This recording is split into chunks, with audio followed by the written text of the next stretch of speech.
Bom, então para finalizar, vamos falar um pouco de CG, tá? Lembrando que isso é um, esse vídeo faz parte da série Primer para cromatografia, que é uma série de vídeos que eu faço para os meus alunos. Pode ser útil para outros, mas não deve ser encarado como um curso formal em cromatografia, ok? Bom, então temos aí a cromatografia em fase gasosa, GC, tá? E vamos conversar sobre um pouco sobre isso. Bom, então na CG,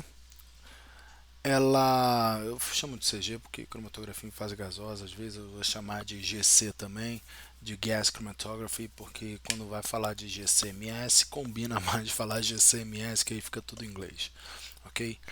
Bom, então nessa técnica a separação dos compostos ocorre devido à partição diferencial entre a fase estacionária e a fase móvel em fase gasosa, tá? Então a fase móvel do CG é um gás inerte, tá? Geralmente hélio ou nitrogênio, ou hidrogênio também pode, tá? E futuramente a gente vai ter o nosso equipamento, se Deus quiser, rodando em hidrogênio, que sai mais barato. E essa fase móvel transporta então os analíticos pela coluna. A fase estacionária é um líquido, por incrível que pareça, é um líquido imobilizado na superfície inerte de uma coluna que é feita de sílica fundida, tá? Onde os compostos se particionam de acordo com as suas propriedades físico-químicas. Tá? É um líquido, mas a coluna é capilar. Tá? Como a coluna é capilar, esse líquido não sai lá de dentro. Tá bom, gente? Então não imagine que o líquido da fase estacionária, né, vai pingar. Ok? Tá, então o processo começa com a introdução da amostra através do injetor, né, que pode ser manual ou automático. O injetor aquece a amostra, convertendo então ela para o estado vapor antes de entrar na coluna. A temperatura da coluna é controlada por meio de um forno que é programado para seguir um gradiente de temperatura ou mantido em uma temperatura constante, dependendo da análise. Quando a análise é feita a uma temperatura constante, a gente chama de isoterma. E quando acontece um gradiente, a gente chama de gradiente de temperatura. Ok? Então, à medida que os analitos passam pela coluna, as suas interações com a fase estacionária determinam a velocidade da migração, resultando em diferentes tempos de retenção para os diferentes analitos. Tá? O detector, localizado ao final da coluna, identifica e quantifica os compostos à medida que eles eluem. Aí a gente vai ver que existem uma série de detectores, os mais importantes sendo o FID, que é um detector de chama, e o detector de massas, né? Que é um espectrômetro de massas. Bom, a eficiência da separação então depende de fatores como o fluxo do gás de arraste, programação da temperatura da coluna, que é o gradiente, né, e a escolha da fase estacionária, que seria basicamente a escolha da coluna. A CG então é amplamente utilizado para as análises de compostos voláteis ou semivoláteis, oferecendo alta sensibilidade e resolução. Fato é que o GCMS, né, mais especificamente, é uma técnica madura de separação e análise. Então, se você tem amostras que, que rodam bem em CG, é uma estupidez você não rodar em CG. Tá? Porque CG seria a melhor técnica para separar amostras que são válidas de rodar em CG. Inclusive, com a capacidade de fazer derivação em amostras, né, para torná-las mais voláteis e mais termostáveis, acaba que o CGMS é uma excelente técnica para fazer, por exemplo, metabolômica de metabólitos de urina, né, análise de perfil em metabólicos de urina. E aí você derivatiza os compostos da urina, né, você cria derivados, trimetilcililados, por exemplo, e, e aí essa amostra vai muito bem em CGMS. Bom, o gás inerte, que é o gás de arraste, né, ele desempenha então um papel crucial nesse transporte dos analíticos pela coluna. Os gases comumente utilizados são hélio, hidrogênio e nitrogênio. O hélio é amplamente preferido devido à sua eficiência e segurança, mas o hidrogênio, sendo mais eficiente em termos de velocidade linear, pode ser uma boa alternativa. apesar das considerações de segurança. O nitrogênio é menos eficiente e é usado com menor frequência para colunas capilares, mas ainda pode ser adequado para certas aplicações. Bom, sobre o grau de segurança do hidrogênio, eu tenho que dizer que atualmente, né, os geradores de hidrogênio eles já possuem essa segurança e a produção de nitrogênio sob demanda do equipamento. Então, se vazar, se precisar se o equipamento sentir que a pressão está baixa, indicando algum vazamento, ele para de produzir, né, para não acumular de fato hidrogênio no laboratório, porque senão é perigoso mesmo com incêndio. Bom, o gás de arraste, então, esse gás de arraste, ele é pressurizado entre 60 a 100 psi, tá? Proporcionando uma saída contínua, sem pulsação, que é essencial para manter a estabilidade do fluxo e garantir a reprodutibilidade, né, das análises.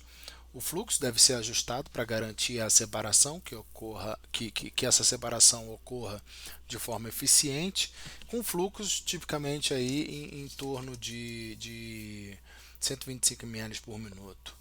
Tá? O injetor é o ponto de introdução da amostra na coluna cromatográfica. O volume de injeção varia tipicamente entre 0,5 a 5 microlitros, tá? E pode ser realizado de forma manual ou automática. Os injetores automáticos são preferidos em análise de alto rendimento, né, como high throughput, devido à sua precisão e reprodutibilidade. E, obviamente, o fato de você conseguir colocar uma sequência para analisar durante horas a fio, aí, inclusive durante a noite, sem precisar ter um técnico em cima do equipamento. Bom, a escolha da coluna a ser utilizada no CG pode ser empacotada ou capilar, ninguém mais usa empacotada, ok? A gente só usa capilar. E essas capilares, por serem capilares, né, elas permitem então você ter colunas longas, 30 metros de coluna, por exemplo. E aí lembra do que eu falei do que a gente conversou sobre resolução, né, sobre não valer a pena você aumentar muito o tamanho da coluna cromatográfica em cromatografia líquida por causa do back pressure. Nesse caso, como a coluna tem um desenho que a gente vai falar daqui a pouco, tem um desenho diferente, a coluna capilar, onde a fase estacionária está em torno da parede do tubo interno, tem uma luz, né, no túnel. Não é uma coluna empacotada, então não existe esse back pressure. Então você pode sim aumentar o tamanho da coluna sem problemas, ok? E aí isso proporciona então um ganho em número de pratos teóricos que é várias ordens de grandeza maior do que cromatografia com coluna capilar empacotada e várias ordens de grandeza de ganho de resolução comparando com o LC, tá? Nesse gráfico aqui, representado à direita, a gente pode observar a relação entre a eficiência da separação, né, a altura equivalente a um prato teórico, que é dado por esse H, e a velocidade linear média para diferentes gases de arraste. O hélio e o hidrogênio apresentam curvas então mais favoráveis, com menores valores de H. Né? A gente está procurando essa curva mais alongada aí, tá? Indicando maior eficiência em uma ampla faixa de velocidades lineares. Tá? Isso evidencia então a importância do gás de arraste para a otimização das separações cromatográficas. O processo de injeção em cromatografia de fase gasosa é a etapa crítica, né, para garantir a precisão e a reprodutibilidade das análises. O bloco de injeção é uma coisa muito importante em CG. Tá? A amostra então é introduzida na coluna por meio de microseringas, né, passando por um septo de borracha que garante a vedação do sistema. A câmara vaporizadora é aquecida, permitindo então que a amostra seja convertida em vapor antes de ser transportada pelo gás de arraste até a coluna, certo? Então a seringa tem que ser tal que a ponta da seringa tem que ser tal que você possa perfurar um septo de borracha. Tá? Esse septo de borracha acontece porque o sistema está todo em vácuo e em vácuo não, mas está todo uma temperatura mais alta e um sistema fechado. Tá? Então existem diferentes técnicas de injeção que podem ser empregadas, dependendo da natureza da amostra e dos requisitos da sua análise. Bom, a gente tem injeção com divisor de fluxo, que a gente chama de split, né, que é indicada para soluções concentradas ou termostáveis, né, que oferecem uma reprodutibilidade razoável, sendo adequada para amostras de compostos voláteis. Entretanto, o efeito de matriz pode ser pequeno, né, e o uso do septo é necessário, é sempre necessário. E isso pode limitar um pouco a aplicação para substratos termoláveis. Bom, se for termolável, a gente não vai usar para CG de qualquer forma. É, injeção sem divisão de fluxo, e a gente chama de splitless, é mais indicado para soluções mais diluídas. Tá? Proporciona então uma reprodutibilidade até maior, mas a deteriorização progressiva do septo pode acontecer, né? Porque você acaba forçando muito ali. É, tá. Enfim, e coluna a frio, que é o cold on column, usada principalmente para soluções diluídas e termosensíveis, tá? Oferece uma boa reprodutibilidade e não utiliza septo, minimizando então os problemas de deteriorização. É,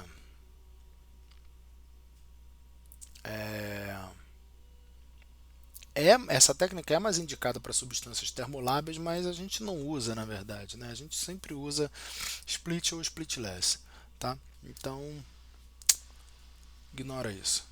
Bom, o quadro comparativo então destaca esse quadro aqui que tá posto aqui nesse slide, destaca as características de cada técnica, considerando reprodutibilidade, volatilidade da amostra, efeito de matriz, uso de septo e adequação para os substratos termoláveis.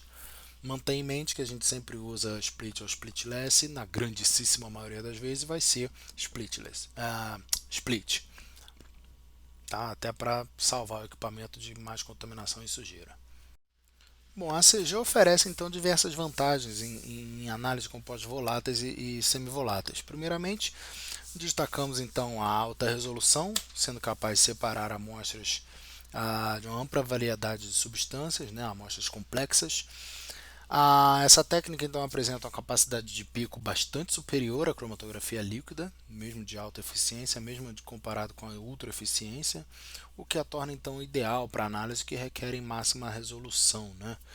É aquela história que eu já tinha contado, se a sua amostra é volátil e termostável, vá para o CG. Tá? Outro ponto forte do CG é a alta sensibilidade na detecção, podendo identificar compostos com concentração extremamente baixa, chegando ao limite de picograma e nanograma, principalmente quando conectado à espectrometria de massas. Tá? As análises são rápidas, variando até uma hora, né, de um minuto até uma hora, dependendo da complexidade da amostra. Isso vai depender muito do seu caso. Tá? As análises podem ser altamente automatizadas com o uso de injetores automáticos e sistemas avançados de tratamento de dados, o que facilita então a rotina do laboratório, né? Aumentando a produção de resultados e a reprodutibilidade dos resultados.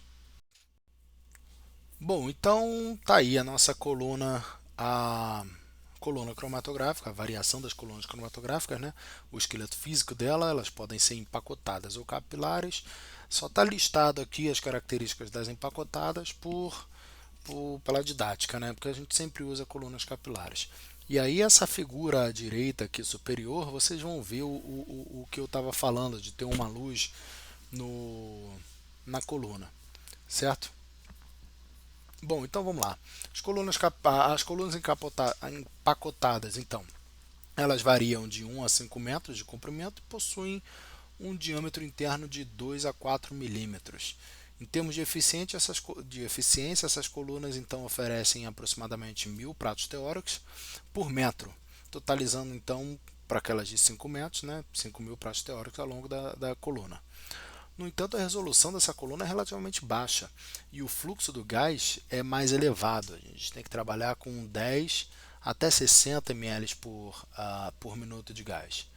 E a sua capacidade tem uma capacidade maior do que a capilar, claro, de 10 microgramas por pico. tá? E a espessura do filme líquido é de cerca de 10 micrômetros.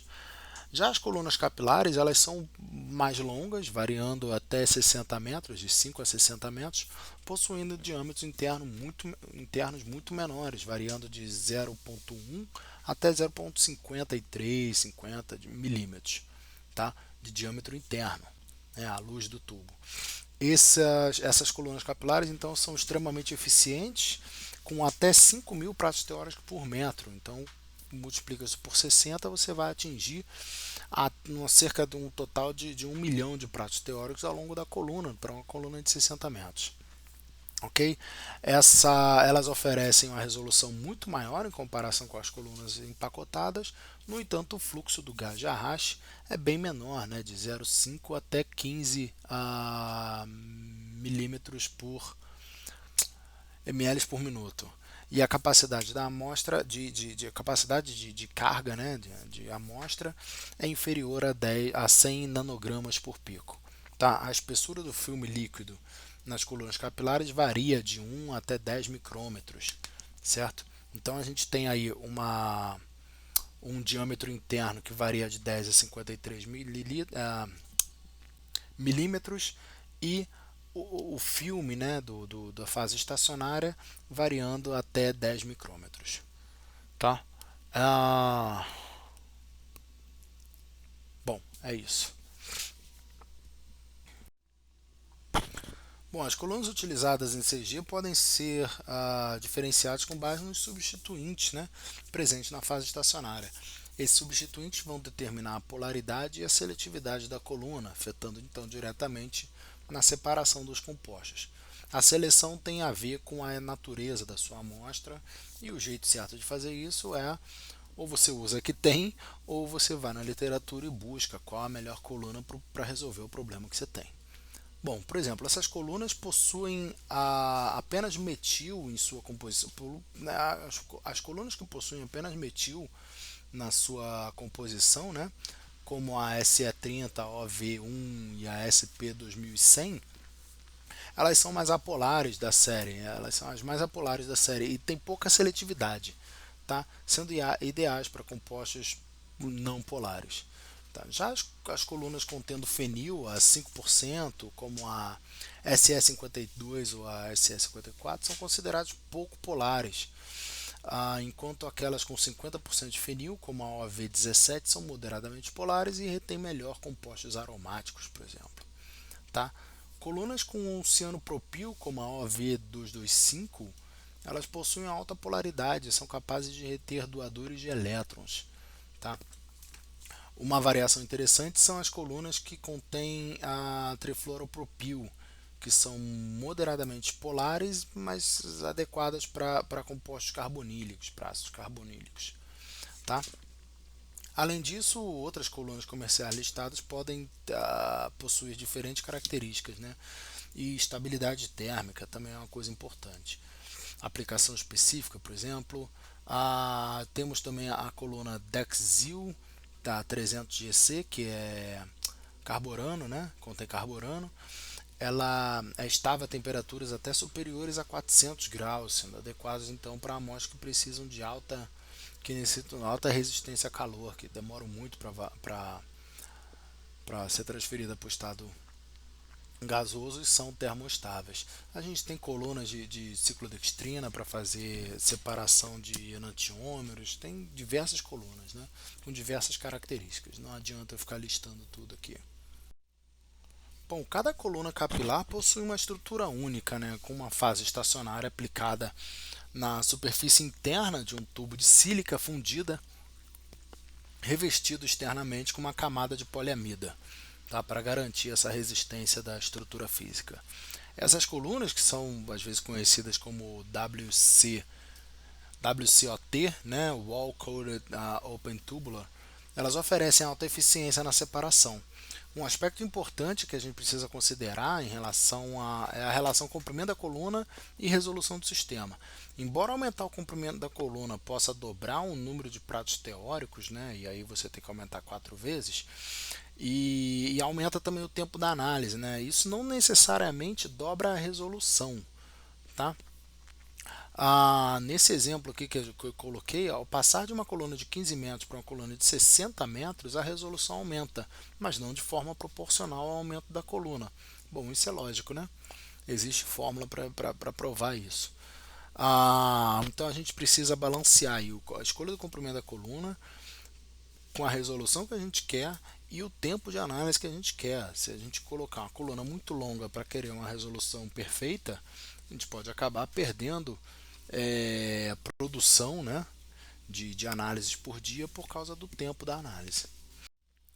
Bom, como eu já disse, então você tem dois modos de eluição principal em GC, certo? A gente tem isotérmico e gradiente.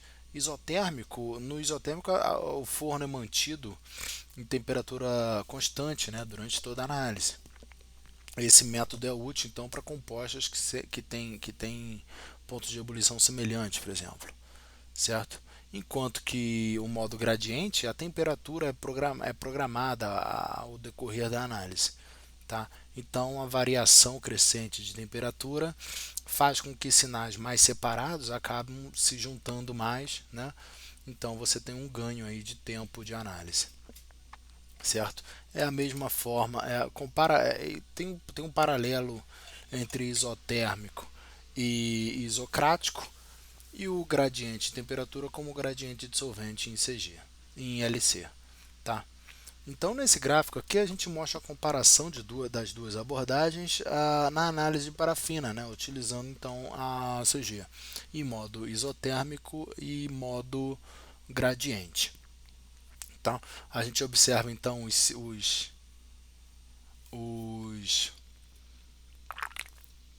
os sinais referentes a substâncias mais pesadas, como o carbono 13 e carbono 15, sendo separados, mas com um tempo de retenção muito prolongado e sinais mais alargados, certo? Já na parte inferior, que a gente vê a mesma amostra sendo analisada com programas de temperatura, a temperatura da coluna é aumentada gradualmente, de 50 até 250 graus, né, numa taxa de 8 graus por minuto. Então a gente observa uma separação mais eficiente dos compostos. A gente tem uma separação, inclusive, das mais leves, né, de C6 até C9, e que não foram, né, resolvidas na análise superior, né, ali na isotérmica, e um tempo total de análise muito mais reduzido, sem falar no ganho de eficiência dos sinais, né, acima de 12 carbono, né, de carbono 12, que não é carbono 12, das parafinas, são hidrocarbonetos, né, com 12 carbonos. Tá? Todos os sinais do gradiente estão basicamente com a mesma largura, certo? Esse exemplo então ilustra a importância de escolher uma condição correta de temperatura para otimizar a separação e a eficiência da análise cromatográfica. Da mesma forma que a gente otimiza o gradiente no LC, tá, com o solvente mais forte, com a porcentagem de solvente mais forte, no CG a gente faz um gradiente, mas aí o solvente mais forte. Nesse caso, é a temperatura mais alta do forno. Tá? E aí isso acelera a eluição das substâncias, porque acelera o seu ponto de. Não acelera o seu ponto de ebulição, mas acelera a saída das substâncias da coluna. Né? Bom, só para mostrar aqui um quadro de comparação, na CG a fase móvel é um gás, enquanto na LC a fase móvel é um líquido. Tá, isso é básico. Isso influencia diretamente na escolha de suporte e na fase estacionária. Na CG, então, a gente utiliza colunas capilares e na LC a gente usa colunas empacotadas. Até existem colunas capilares para LC, mas são muito pouco utilizadas ainda, não entrou no gosto da galera. Tá? Eu não sei exatamente porquê, eu nunca tive uma. Em relação à amostra, o CG é ideal para substâncias voláteis, termostáveis e de massa inferior a 500 Daltons, né? Até porque substâncias com massa superior a 500 Daltons raramente vão ser termostáveis e voláteis. Já na LC, as amostras precisam ser solúveis na fase estacionária, na fase móvel, né? O que envolve então normalmente compostos mais polares, né? Que não são estáveis a alta temperatura. O preparo de amostra na CG pode necessitar uma etapa de derivação, enquanto que A LC, essa etapa geralmente não é necessária. A reprodutibilidade na CG tende a ser boa, melhor do que na LC, enquanto porque a LC é a mais susceptível a variações devido a fatores externos, né? E ao tipo de solvente utilizado. Essa variaçãozinha no tipo de solvente pode encher o saco da gente em LC. Tá? Em termos de quantificação, ambas as técnicas necessitam de padrão, tá? Um padrão específico, mais importante, mais próximo da substância alvo possível.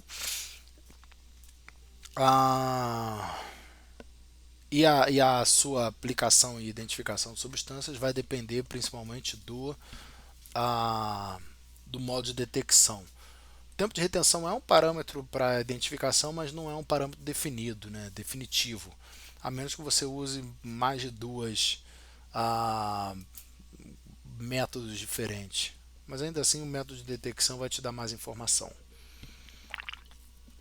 Em termos de sensibilidade, a CG é mais sensível, especialmente quando usados em colunas capilares, o que resulta em picos mais bem resolvidos, né? Picos mais bem resolvidos, mais finos, mais eficientes, com maior número de pratos teóricos, são picos mais altos. Tá? Picos mais altos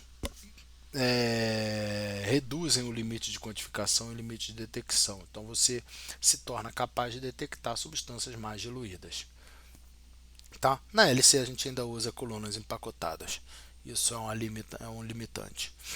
Ah, então a gente tem uma capacidade de pico tipicamente até 200 componentes em CG e em LC aí até uns 50 componentes. Claro que isso é um número, né, meio que chutado, mas só para dizer que a ordem de grandeza de capacidade de pico do CG é maior do que do LC.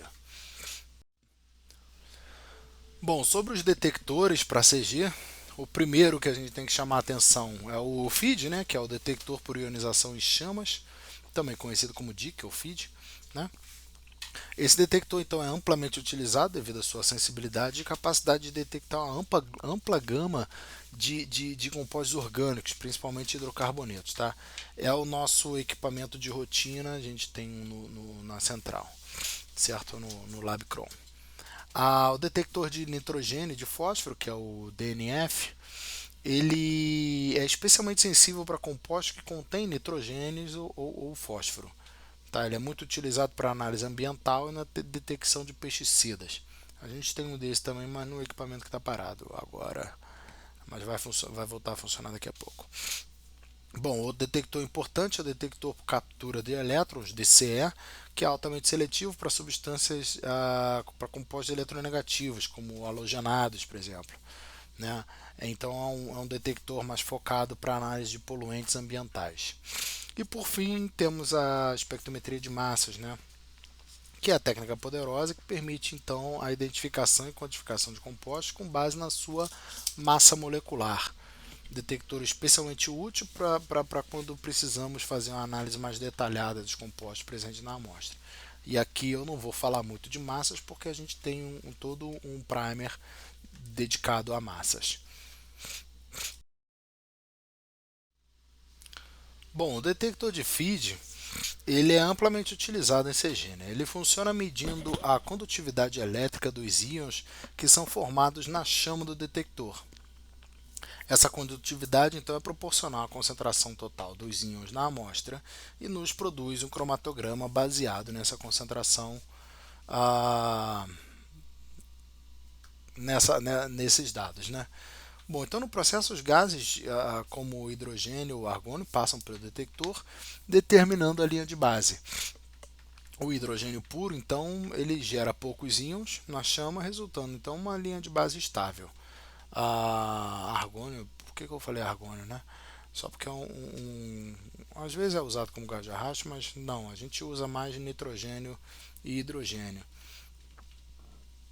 Mas então, quando os constituintes da amostra são queimados, acontece uma diferença pequena desse potencial que é detectado por um amperímetro. Sendo essa detecção então é bastante sensível, chegando à ordem de 10 a menos 14 amperes. Tá? É importante lembrar que esse detector de feed Ele responde de forma mais eficiente a átomos de carbono oxidado, ou seja, eles possuem uma maior tendência de fornecer íons na chama, esses de carbono oxidado. Tá? Entretanto, a intensidade do sinal ele pode diminuir à medida que esses átomos são substituídos por halogênios, tá? Como grupos amina ou hidroxila, o que deve ser considerado na análise. Né? Então, não é diretamente quantitativo, certo? É mais quantitativo do que um espectrômetro de massas, mas não é diretamente quantitativo, como um RMN, por exemplo. Em sistemas de GCMS, né, acoplado à espectrometria de massas, a técnica se torna muito poderosa para análise de compostos voláteis. Né? Então, a separação das formas ionizadas das substâncias ocorre através do controle do movimento, da trajetória em campos magnéticos e eletromagnéticos. Né? Isso dentro do espectrômetro de massas. A classificação dessas substâncias então é feita com base nessa relação massa-carga, né? Ou M/Z. Tá? O processo então começa com a ionização dos analitos, onde os elétrons são emitidos de um filamento aquecido na fonte do espectrômetro de massas e colidem fisicamente com as moléculas, criando um íon. Né? Ele expulsa um íon da molécula, criando um cátion radical. Esse íon, que é um cátion radical, ele é então direcionado para dentro do analisador de massa, onde os íons são separados e detectados de acordo com a relação massa-carga. O acoplamento da cromatografia gasosa com espectrometria de massas permite então uma análise detalhada das amostras, onde o GC separa os compostos voláteis, produzindo um ganho de seletividade incrível, e o espectrômetro de massas fornece informações precisas sobre as massas e as estruturas.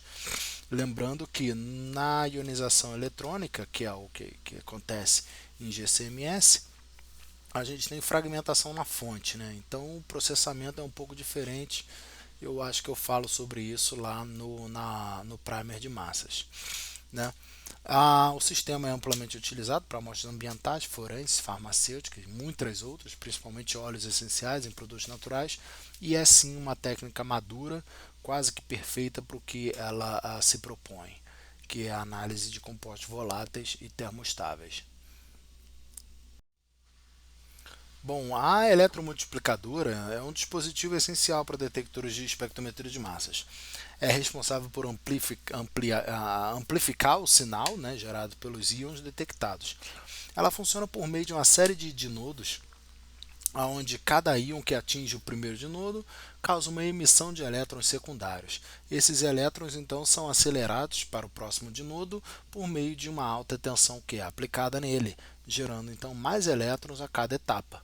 Né? Por isso que a gente chama de eletromultiplicadora. Essa multiplicação contínua ao longo dos vários estágios, então resulta em um número significativo de elétrons no final do processo. O sinal que é resultante desse processo é proporcional ao número de íons que atingiram o detector, permitindo então uma quantificação quando é necessário.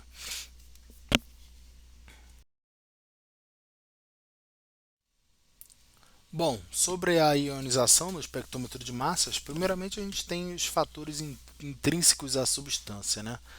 A, as propriedades físico-químicas das moléculas influenciam na capacidade dessas moléculas serem ionizadas, né? Isso retrata o potencial de ionização.